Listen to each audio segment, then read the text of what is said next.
Hello, Love, Again, mahigit 1 bilyon na ang kita. Hello, mga ka-showbiz. Welcome back to our channel, kung saan hatid namin ang latest at pinakamaingay na balita sa mundo ng showbiz. At para sa araw na ito, isang malaking pasabog ang pag-uusapan natin dahil tumabo na sa mahigit 1 billion pesos ang kita ng pelikulang Hello, Love, Again, nina Catherine Bernardo at Alden Richards.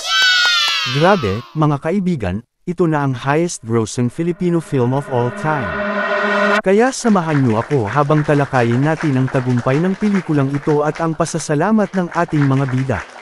Unang-una, congratulations kina Catherine Bernardo at Alden Richards, pati na rin sa lahat ng bumuo ng pelikula. Mula sa collaboration ng GMA Pictures at Star Cinema, ang sequel ng kanilang 2019 hit movie na Hello Love, Goodbye, na Hello Love, Again ay nagdala ng panibagong kasaysayan sa Philippine cinema. Simula nang ipalabas ito noong November 13, napuno ang mga sinehan hindi lang dito sa Pilipinas, kundi pati sa iba't ibang bahagi ng mundo tulad ng Europe, North America, Southeast Asia, at Middle East. Wow! Hanggang nitong November 23, ang pelikula ay kumita na ng 1.06 billion pesos worldwide. Wow! Sa isang video statement, emosyonal na nagpasalamat sina Catherine at Alden sa lahat ng tumangkilik sa pelikula. Narito ang mga sinabi nila. Ayon kay Alden Richards, "We love you a billion times. Hindi namin in-expect na aabot ng ganito yung gross income ng Hello, Love, Again, globally. No words can say how grateful we are, maraming salamat po." Sinang-ayunan nito ni Catherine Bernardo, na sinabing, "Thank you sa lahat ng mga sumusuporta sa movie, sa lahat ng mga kababayan natin. Grabe, parte kayo nito."